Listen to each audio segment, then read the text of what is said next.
It's a top city job some want to eliminate, but nearly 24 people are now campaigning for it.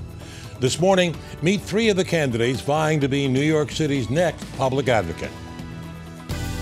Now, from 42nd and 2nd, this is Pix 11 News Close-Up with Marvin Scott. Good morning, everyone. There's a special election coming up in the city on February 26. It's to fill the vacancy in the Office of Public Advocate, a vacancy created by Letitia James, who resigned to become the state's new Attorney General. Some want to abolish the office, which serves as a watchdog over city government and as an ombudsman on behalf of city residents. The public advocate is also first in line of succession for the mayor. The election is non-partisan. Candidates cannot run on an existing party line like Republican or Democrat, so they had to come up with their own. We introduced you to 3 of the candidates on this program 2 weeks ago, and this morning we'll hear from 3 more candidates, where they stand on the issues and why they deserve your vote. Meet former City Council Speaker Melissa Mark Viverito, running under the Fix the MTA banner. Bronx Assemblyman Michael Blake, who calls himself a coalition builder, is running on the For People line. And Manhattan Assemblyman Danny O'Donnell, running under the Equality for All banner. Good to have you coming with us. This is not a debate format. To give you each an opportunity to state your positions and why the voters should give you the vote. So let me begin by asking you, there are many people who want to abolish this office. Why are you seeking the position, and what would you bring to the office? Let's start with you, Melissa. You know, the last midterm cycle what demonstrated that what people want out of government is greater transparency and accountability.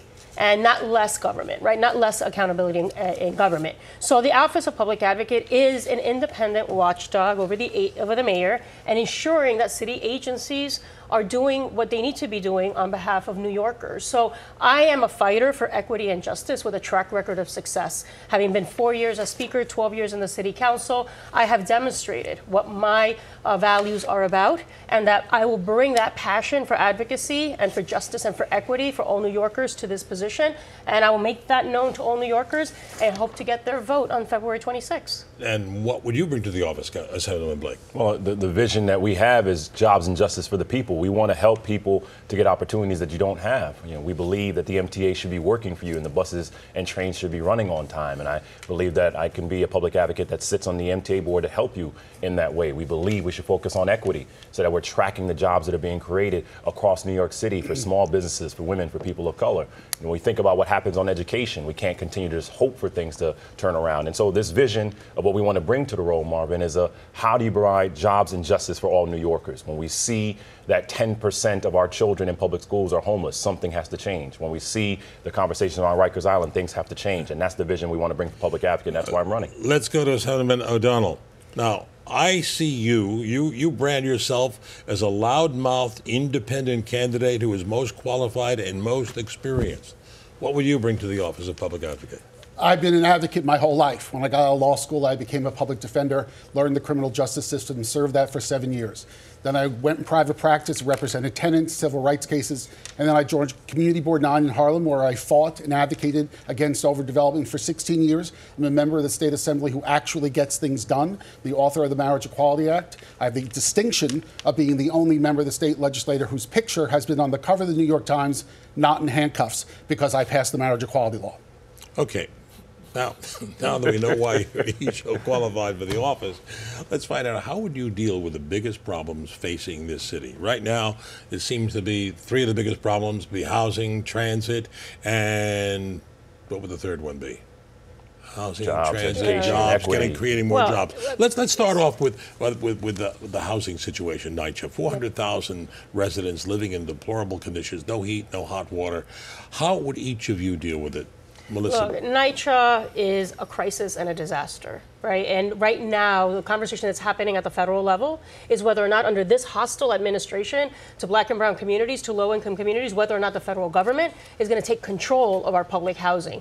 That cannot happen. This is an all-hands-on-deck moment where we need to stop the bickering and the infighting between the governor and the mayor, for everyone to step up to the plate and to say, what do we bring to the table to ensure that we preserve NYCHA housing? We do need, obviously, to get more investment and more money, because we do have disinvestment investment that has happened historically. We have capital improvements that are needed. We are having people living in deplorable conditions. But right now, to me, I think the crisis most imminently is that we cannot afford to have the federal government take over our public housing authority. So that is the threat right now. It is. There is a decision that will be made whether or not that happens. I think the governor and the mayor need to stop the bickering. We need to have the comptroller in the room. We need to have all the congressional delegation in the room. This is a serious issue, and we need to obviously invest more in NYCHA so that we can improve the quality of life of all of those residents. Now, Assemblyman Blake, you want to use more public land, more public development to provide funds to take care of the necessary repairs at NYCHA. That's one part of it, and respectfully, there has to be a clear vision around leadership. On September 26th,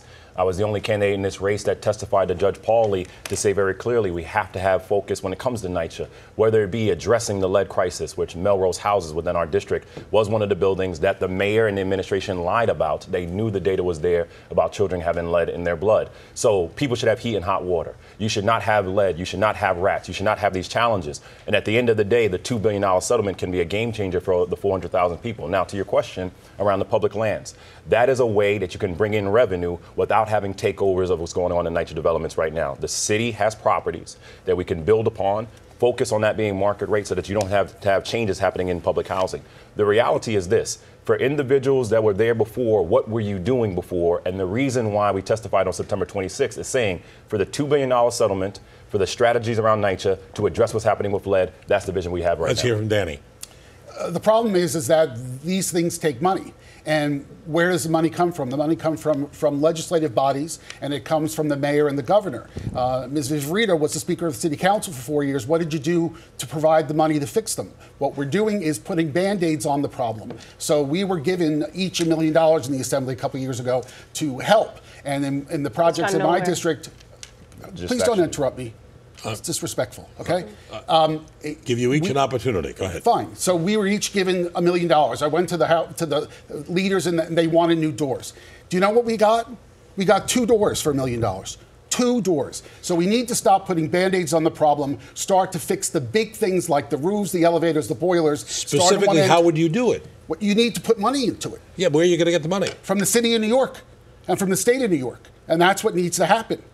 Okay, I'd like to give you an opportunity. We have seen historic levels of investment from the city based on leadership that came from me and from other council members that made this issue a priority. Obviously, nowhere near enough, but we have seen billions of dollars over time. We had to fight under Bloomberg because when I was in the council, Bloomberg was giving absolutely no money, assigning any money from the city to go towards NYCHA. By the time I left my speakership, there were tens of billions of dollars that were being invested by the city of New York. The state has done absolutely nothing when it comes to public housing, has not invested a dime. Very little has been seen of the money that supposedly has been designated. The state needs to step up for public housing residents. Let's hear from the legislature. What are they doing in Albany Assembly? So once again, Melissa has the facts wrong. So let's be clear on this. In talking about the state itself, Melissa should focus on the Patterson houses, which was in her district, where residents had to go outside to a hydrant to get water. Number 2, the funding that did come down, funding did initially come down, and it has occurred. Again, it's just factually inaccurate what she just said. Security cameras and locks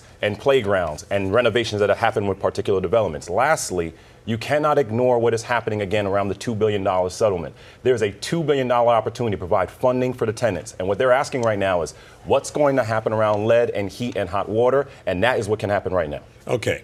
On that note, we have to take a break. More issues to talk about. Let's talk about the transit issues. How are you going to fund the repairs that are necessary in our city subways? We'll be right back. Stay with us.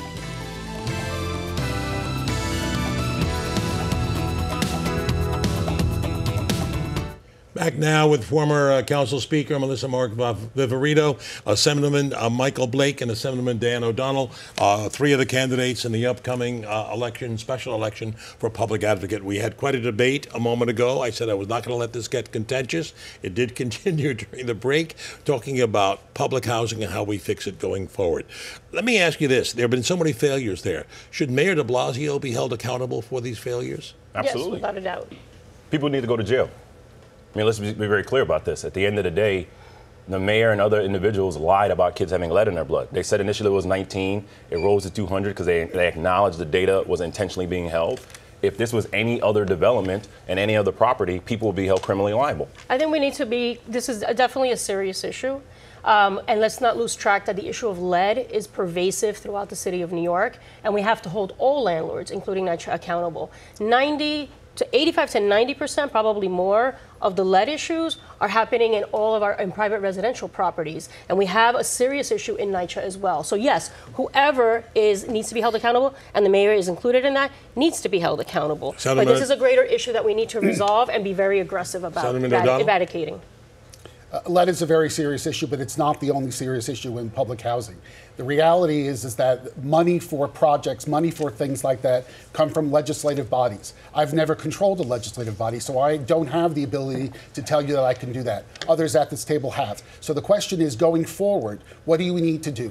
I think you need to stop taking the Band-Aid approach to this problem and do it from a macro sense, and do everything once. Do all the roofs. I don't really care which one it is, but start with the infrastructure that is aging and decrepit and fix it. And then the other thing we should do in the state level is we should lower the standard of what amount of lead is permissible, because the standards we have are ancient. Okay, let's move on to another major problem in the city, and that's mass transit, particularly our subway system, funding to make them bring them up to date. These are age old. We have ceilings collapsing, tracks not working, delays. Now, you have one plan. You call for the legalization of marijuana to help fund these repairs. Well, no, it's multiple funds. First of all, congestion pricing needs to pass in the state legislature. We have not had that happen. That is nowhere near enough revenue that is needed for the MTA. There is a 10-year plan to bring all of the stations So you favor congestion pricing over the mayor's plan for a billionaire's tax? I would support that as well. But right now, congestion pricing is something that we can do immediately. The other issue is the Weed for Rails initiative that I indicated, where I have supported legalization of marijuana for a long time. And we've seen in other states where it's been implemented, there are opportunities that creates in terms of business opportunities. We got to make sure that communities that have been disproportionately impacted by the war on drugs get benefits in terms of access and being able to get that money being invested in those communities. But also I did say that some of that money should also go towards the capital infrastructure, because this impacts the quality of life of every single New Yorker, our crumbling infrastructure, particularly low-income communities and communities of color. I feel very strongly that this is a question of conscience in New York City, and that I do believe the public advocate should have a permanent seat on the MTA board, so that you have a voice when it comes to what's going on. If you make less than $55,000 in New York City, you can have an additional hour of delays. That means you're getting to your family later and to your jobs later and all the different impacts. And so when you have MTA board members that are saying they're getting to board meetings late because they don't know how the buses work, or similarly when you have MTA members that are saying they should have an increase in fares, why would it increase fares when the system's not working? And so when it comes to revenue, congestion pricing is one of the aspects of it, but also this is around how do you not only introduce legislation as well as take money from the reserves for the crisis at hand. The reason for the delays, Marvin, is because of the signals not working. And we have to address the signals by making sure you have a voice on the board that can be that. Senator Donald? I agree with Mr. Blake wholeheartedly. It's not Mr. de Blasio's millionaire's tax, it's mine. I wrote that bill before the mayor came on board, and the reality is that would bring in $3 billion a year. That is not enough. That and congestion pricing are not enough. But we have to find dedicated revenue sources that go directly to the MDA that cannot be stolen by the governor. I've been in the legislature for 16 years, and I've watched this game where we say we're going to dedicate a certain revenue for a purpose, and it doesn't go there. And so we need to have dedicated revenue directly for the MPA. I wrote the bill that would make that happen. That is what I think should happen, and I do believe that the public advocate should sit on the MTA board. I think there also should be consideration of a pied-à-terre tax. That conversation is coming up again. You have billionaires that are buying property in this city and that are not paying a minimal payment of taxes, and that conversation can happen. We would obviously need authority from the state as well, but a pied-à-terre tax for those multi-billionaires buying property where there's absolutely very minimal revenue that comes to the city, I think is something that should also be considered. What do you guys think of that idea? Well, yes, but then again, this comes down to a question of who is in the seats of leadership when that occurs. It is not just about the revenue. The reality is, for individuals that are part of the city council before an opportunity to do this, we have to ask yourself what didn't occur. So at the end of the day, we need additional revenue. We all can agree on that. But then who's going to be your voice to be able to fight for you to make sure the changes and the policies actually occur in the first place? Now, let me ask you this. Melissa talks about legalization of marijuana to help fund the repairs of the subways. How do you feel about the legalization of marijuana? Well, we first need to make sure that we have a criminal justice system that is fair across the board before you talk about legalization of marijuana, and also ensure that you have dispensaries so that minority and women-owned communities actually have the chance. So yes, it makes sense to talk about it from a revenue perspective, but before we do that, we should talk about discovery for justice and open discovery and speedy trial and bail reform before just talking about a gimmick of weed for rails. Assemblyman O'Donnell, how do you feel about it? I certainly am in favor. I agree with Mr. Blake entirely about the criminal justice system. I'm the criminal justice expert in Albany as a full-time public defender for 7 years. I know the way that system works and doesn't work. I know the corrections system, having been head of the corrections committee and visited 38 state prisons. I understand those issues from the bottom up, and certainly legalization should go forward, but Mr. Blake is correct. We have to make sure that it doesn't become the corporatization of another industry in our society. Okay, we're talking about subways. What about bus lines? There are a lot of commuters who use the buses and they're not on time. And what would you do to correct the situation? Well, that's part of the larger plan in terms of the MTA 10-year plan. So obviously expanding bus rapid transit, for instance, going into areas where there's transportation deserts and making more robust bus lines that are more effective in terms of the way that they service the riders. So definitely, I love the SBS. I take it when I can. I would prefer to take buses all the time as opposed to the subway. So I'm aware of those issues and challenges too. So part of the plan and part of the investment would be towards, and one of the concepts of the congestion pricing revenue, historically when I supported back in 2008 and the state legislature didn't enact it, was the fact that the idea of utilizing that revenue to go into the transportation deserts in the city, in the 5 boroughs, to make sure that we create more transportation options in those communities. You absolutely, Marvin, have to have an increased opportunity when it comes to bus access. We see this within the South Bronx regularly, the transportation deserts, but it goes beyond that as well. You think about the ferries. Individual that lives in Staten Island is wondering, why can't I be a part of the South Shore connected to the city in a more effective way? This, again, is the reason why we continue to say that the public advocate should have a seat on the MTA board, so we can be attentive on that. Lastly, when you think about the expenses that someone has in their livelihood, whether it be housing, home care, and all that happens every single day, you have to know that there's not a delay that's happening in your life, and that's one of the reasons there has to be a greater access as well. I certainly believe in progressive taxation, and that's why I get concerned when you talk about congestion pricing. And not that I'm against it, but you have to make sure the devil's in the details.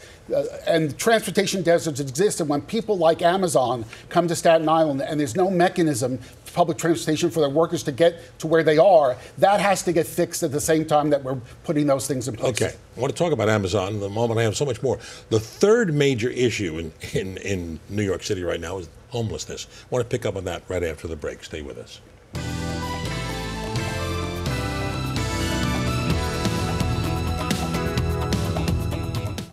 We're with 3 of the candidates for the special election for a public advocate, former Speaker of the Council, Melissa Mark-Viverito, Assemblyman Michael Blake, and Assemblyman Dan O'Donnell. You have the special election in February, but you guys, whoever wins this, has to start a campaign already for the primary in June. The first day of petitions is the day of the election. The day election. Isn't this a waste of taxpayers' money? It's going to cost as much as $23 million for this special election. Would it be better just to continue another couple of months with the acting advocate, who's Corey Johnson, the Speaker right now of the Council? Isn't it a waste of taxpayers' money to do this election? No, it's not a waste, because people need you to fight for them. People need to know that something's going to change, that the agencies... But I'm talking about just to understand... But the process, we shouldn't call it a waste. That's what the increases turnout in engagement. It is an opportunity to move forward. And I think the charter calls for this to happen in a certain time frame. And it's happening because there's going to be a district attorney race that happens, and because of the timing of that, that's why it has to occur in this way. Let me turn on to the other crisis right now in the city. It's homelessness. We have 60,000 people on average a night in our shelters, and we keep hearing about the problem of resolving this, yet it has not been resolved. If you are elected to the office of public advocate, what do you feel from that position you could do to help resolve this problem? I mean, the issue, right, the advocacy that comes with the position, right, of citywide influence, of being able to push together coalitions to advocate for these issues. Look, I was very proud that under my leadership, we passed legislation in the city of New York that grants every single individual that is in housing court an opportunity to have a lawyer. That has brought down eviction rates in the city of New York. Very proud of that measure. We need to ensure that we are investing more money to create deeper levels of affordability in the city, to be able to make sure that every family has opportunities. We need to set aside a larger percentage of units towards homeless families and ensure that they have that opportunity. We need to be more aggressive in terms terms of the enforcement of landlords, bad landlords, that are deregulating affordable housing in the city. It's a very complicated issue, but there's very serious. It's a very serious issue that we need to make sure that we are strongly addressing. Senator Blake. This is very personal for me. My mama, Mama Hillary, I talk about all the time. She was homeless in Jamaica. We sold dinners to pay rent in the Bronx to be able to make sure we keep a roof over our head. When you have 10% of our children that are in public schools that are homeless, there's a crisis. And so there's very tactical things we can do. Number one, we should rescind tax credits, J51 tax credits from landlords that are not implementing rent stabilization. Why should you benefit when people are being pushed out from their homes? Number two, what we're working on in the Assembly and in the Senate right now in Albany in addressing rent regulations. That's obviously a critical element that has to happen first and foremost. Number three, we have to make sure that we help people on the front end rather than the crisis on the back end. And instead of the mayor and others pushing people into these communities, let's make sure someone can keep their home in the first place. That's the kind of vision we can have to address homelessness. Danny O'Donnell. I absolutely agree with Michael, and we're trying our best in Albany. We now have a partner in the Senate to make things better. I was a landlord-tenant lawyer and represented people for free. I understand that problem. And there are shelters throughout my district. I, in fact, live directly across the street from one and have for the entire time I've lived there. And the problem is that we don't provide enough services for those people there to help them lift themselves out of that. Okay, I want to bring up real quick, Melissa and O'Donnell, you both are in agreement about Amazon and objections to Amazon coming and setting up its headquarters here in New York. Well, we all do, so we're clear. All three of you agree. Look, New York City is a wonderful place to do business. We should not be subsidizing a $1 trillion company. Absolutely not. Our taxpayer dollars, we should be rethinking the way that we do and provide subsidies. We should be incentivizing local small entrepreneurs that are vibrant to creating jobs in the city of New York. That's what we should be incentivizing. And you seem to agree, isn't it? Well, plain and simple, $3 billion should be going towards heat and hot water and housing. $3 billion should go towards schools. $3 billion should not go to the richest man in the world. Senator O'Donnell? The only way I disagree with my two colleagues is that I refuse to sign the letter that the mayor asked. They both signed a letter inviting Amazon to come here, and now they claim they don't want them here. That's like inviting someone to your wedding and then being pissed off when they show up. Okay, but this is important, very quickly. The letter was about starting a conversation. And when you talk about how communities have been struggling, especially in South Bronx and other communities across the city, starting a conversation is very different from a deal that was agreed. But it appears to be a done deal. Is there any way of stopping it? No, it is not. I don't agree with that. It's a done deal. It's not. No. Because the tax incentives still have to be decided between the state and the city, so it's not done at all. I want to give each of you an opportunity for a closing statement. We have only a couple of minutes left. Well, I have been a passionate advocate for equity and justice my whole life, and I have a proven track record of success to be an independent watchdog to this administration. When we talk about creating a fund for unaccompanied minors in the city of New York, I stood up to the mayor. When I talked about low-level offenses and decriminalizing certain low-level offenses, I stood up to the police commissioner and got that done. When I talk about the issue of closing Rikers Island, I stood up to the mayor and got that done. So I'm really excited about this campaign, and I hope that the February 26th, you vote for the first person on the ballot, Melissa Mark Viverito. Michael Blake. I come from a union household. My father was 1199 SEIU member. My mother worked at a manufacturing plant for 40 years. Overcame different odds to be able to get here. Worked for President Obama, creating different opportunities. And here in the Assembly, from raise the age to 16, 17 was not tried as adults to helping small businesses. I'm running for public advocate on the vision of jobs and justice. Please visit our website, blakefornyc.com. I'll be second on the ballot. Final word from Senator Dan O'Donnell. Thank you very much. I've been an advocate my whole life. I'm running on my record, not on rhetoric. I have the longest record of public service. I've gotten the most accomplished. I've passed the most legislation, and I am the boldest, loudest, strongest person to stand up to the mayor. Danny O'Donnell, your advocate. Okay, thank all of you. Thank you. Thank you for this opportunity to hear where you stand on the issues. And I should say that in the coming weeks, we'll be reaching out to as many additional candidates as we can accommodate to help you decide who is best qualified for the office of public advocate. And that'll do it for our program this week. If you have any comments or wish to see this broadcast again, log on to our website at pix11.com/news closeup. I'm Marvin Scott. Thanks so much for joining us. Enjoy the rest of your Sunday, everyone.